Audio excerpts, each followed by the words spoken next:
Where the hell is Warner? I have a bad feeling. He's one of us. Nobody can touch us. Then why is this throne empty? What the hell are you doing here? Conquering who you thought couldn't be touched because I was strong enough to take him down.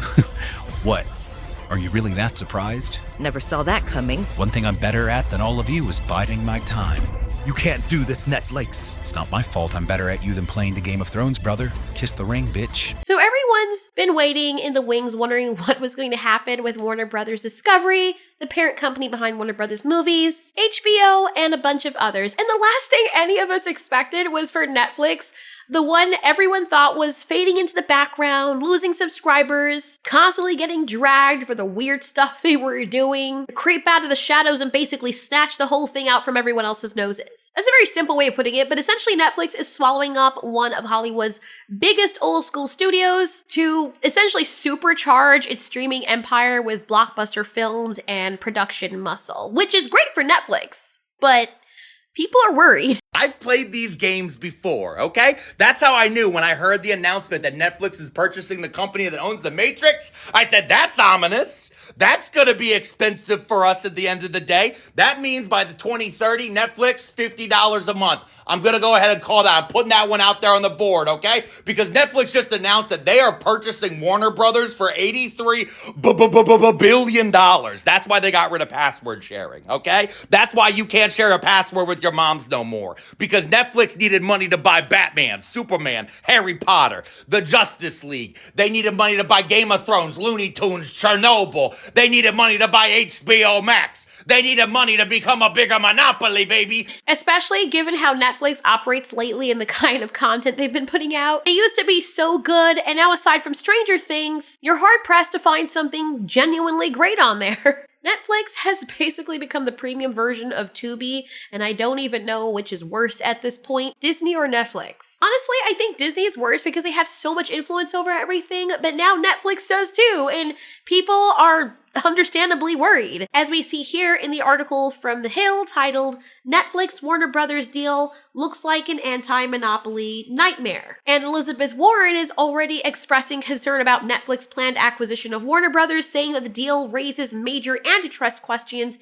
and could create competitive imbalance. And if I was working for Netflix, I would be like, oh brother, we got a bag because this is great for them. It's undeniable how important this is for them and how it levels up their fields in Hollywood media, since they now have established big IPs. For the second time within 3 years, HBO Max is likely going to disappear from existence because Netflix now owns everything underneath that umbrella, including what has been a very successful rebrand under James Gunn, DC Studios. And in my opinion, in a world where Netflix has been creating amazing original projects and been having amazing original rollouts, on paper, this is kind of cool. But sometimes it's okay to raise your hand and be the party pooper and ask, what do we lose for this win? And we might be looking at the loss of movie theater culture, the loss of cinema. So all you people that be like, absolute cinema, yeah, that shit is cooked. And Netflix, Warner Brothers would create one massive media giant with control of close to half of the streaming market, threatening to force Americans into higher subscription prices and fewer choices over what and how they watch, while putting American workers at risk. And you've got people warning that Hollywood unions could lose thousands of jobs. Others are worried that theaters are going to be in trouble because they're saying that Netflix famously hates theatrical releases and prefers straight to streaming because why wouldn't they? They're a streaming platform. And critics are saying, oh, this could drive movie theaters even further into the ground. And honestly, they're already half buried as it is. But yeah, Netflix would now own all the DC stuff. So this is fantastic for Netflix, but what does it mean for the rest of us consumers? Now, personally, it's not something that directly affects me, you know what I mean? But it is a double-edged sword. On one hand, Netflix started the whole streaming revolution, and everyone else scrambled to compete, which is fine. Competition pushes forward creativity and innovation. It's one of the driving forces behind art. That's the beauty of capitalism, or at least the advantage of capitalism. It motivates people and encourages competition, which then encourages creativity and the motivation to make things better. So there's that. But at the same time, it was a bit annoying seeing all these streaming platforms just yank their catalogs from Netflix and open like 16 different streaming platforms in an attempt to get a piece of the pie that Netflix was eating. And now we have 700 different streaming platforms. I'm exaggerating, of course, but that's what it feels like until people are like, okay, dude, I can't keep up with all these. their subscriptions for everything now. And people are actually starting to cancel their subscriptions when it comes to this stuff because honestly, we don't have the money. they're trying to trickle in us getting comfortable with not owning everything or anything, and everything being subscription-based, which I think is a recipe for disaster and bottlenecking us into a quite dystopian future that everyone's been warning everyone else about. People are saying, download your physical copies and whatnot, and I completely understand that. I don't blame them. And I like how Netflix was like, okay, I see y'all trying to screw me over, and I'm gonna come back, and I'm gonna wait. I'm gonna buy my time and come back and screw all of you over. So it's kind of funny, like, they were the underdog. It's kind of an underdog situation because of who they were before, and now they kind of are again, but now they're at the top playing with the big boys, showing everyone they're just as strong as they are, their balls are just as big. But the thing is, Netflix has lost a lot of favor with its subscribers and people in general. Now, the one thing people notice with Netflix over the past few years is that things have become stale, and you can know if something is a Netflix production half of the time just from the production quality, and the fear is that everything that they've acquired, all of the franchises under what they acquired, are going to also mirror that, right? On top of it, I mentioned the skyrocketing subscription prices since Netflix is scooping up Warner's massive library with Harry Potter, HBO Max, which is kind of sad because we knew like how good HBO was with what they were able to put out. If something is really good, serious, gritty like Game of Thrones, you know it's going to be awesome. You usually know it's HBO. But now Netflix has it and they're super sensitive about things, and I'm kind of worried that's going to kill it. I mean, they have DC too and everything. I mean, that's crazy. And less competition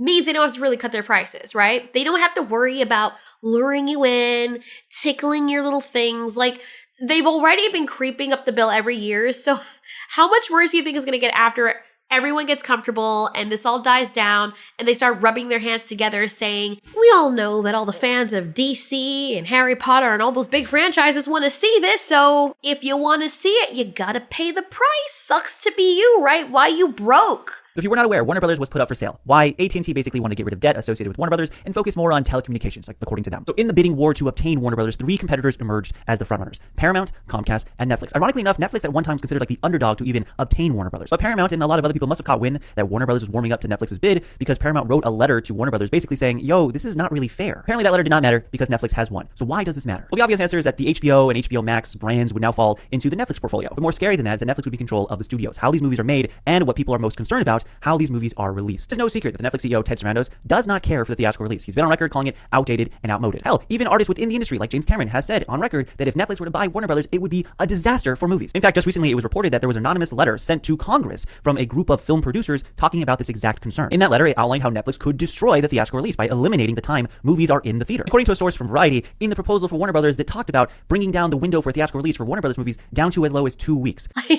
Why would they fight for your dollar when they know you're going to pay anyway, like Nintendo fans do, right? And the other thing that's an issue is whenever consolidation happens, it kind of kills the underdogs. So smaller studios and streamers are gonna get starved for talent, budgets, and distribution deals, and then Netflix is going to become this like gigantic echo chamber where everything is all about the algorithm, and that gets stale really, really fast. And these people that put all this work in to try and get their production out, they pay the price for it. Wait, isn't Dune one of the franchises under Warner Brothers? Okay, so I don't think they distribute it, but I think they own a big piece of the Dune film with their partnership with Legendary, but they're not like the sole owners. I don't know how this Netflix Warner Brothers deal is going to affect that. Anyway, with all the acquisitions, if they keep everything the same and just say, oh, we own it, you guys can have full creative control, it's fine. But knowing Netflix and the way they've been moving the last few years, I just have a really bad feeling about this. Call it crazy. What do you guys think? You think this is going to be good and Netflix has been biding their time to make a greater future for cinema? Or do you think they're actually going to ruin all of these franchises? Honestly, the way things have been going with media in general, like when Disney acquired a bunch of things and they ruined it, I don't have any high hopes for it. Have you noticed? I know you've all noticed that I haven't been making a lot of movie reviews as of late, or show reviews, because number one, whenever I do make movie reviews, they just straight up get blocked. Remember what happened with the Jurassic Park or the Jurassic World thing? How much time, like I have other things to do IRL. I have other things to work on. And most of the time I'm here fighting, trying to put in little things. It's not even acclaiming, it's just straight up blocking. People are asking me, why don't do this review? Why don't do that review? Because movies don't want you to review them. Shows don't want you to review them. They would rather, if you're not going to say anything good about them and they can't censor you, that people don't see the videos whatsoever. They just straight up block it, not even claiming. I actually have a video right now with Lord of the Rings, and it's about, the potential of me pissing off the Lord of the Rings fans with some of the questions I was going to ask about the trilogy. Straight up blocked. I have to appeal it, which I did, but it has to sit there until they see it. Then they deny it, and then you have to wait again for 30 days. So I'm just leaving it in there. Like, I can't even talk about stuff. Or either that, or I just use game footage or something else in the background, like you can see here, because YouTube also doesn't push the videos that have still images anymore. So I have to use these weird animations. If you notice, for those asking, that's why. And I feel like it's going to get even worse as time goes on. And the thing that these studios don't understand is that the voices of the people, whether they be negative or not, is what drives their success. So if you can't give them constructive criticism and you can't take it about what the audience want, then they're just not going to talk about it. And if they don't talk about it, that makes it worse. At the very least, people will see something like The Acolyte and hate watch it. Or they'll try to make up their own mind about watching it. But then nobody talks about it or whatever. Nobody watches it if they don't ever hear about it. The whole reason I watch it in the first place to review it is because people were talking about it. I was curious as to whether or not it was really that bad. And it was horrible, but it was freaking entertaining with how comedic it was. But then, nobody talks about it. If no one says anything about it whatsoever, nobody watches it. And if they watch it, if someone does watch it, and they're like, oh my God, this is ass, they just won't talk about it. And it just fades into obscurity, and you never get any feedback whatsoever. That's where things are going. And I feel like this acquisition is just going to make those things worse. But anyway, also, Jenny Tartakovsky's Primal, I think, is under Warner Brothers too, I believe. Yeah, I think that falls under Warner Brothers as well. Anyway, let's just protect anime and media from the opposite ends of the earth and everything we've got. We need to do some gatekeeping. Some gatekeeping is allowed, because this is what happens when people don't gatekeep whatsoever. What do you guys think about this? You think I'm being too negative? You think this is actually going to be something positive, Netflix acquiring them? Kudos for Netflix, though. That was a good-ass move. I could see, a villain doing that, or some anti-hero or whatever. But if Netflix was what they started out as, I would be more happy for them. But right now, for me personally, it's not looking too good. I moved on, I got a chick, she's better looking than you. We both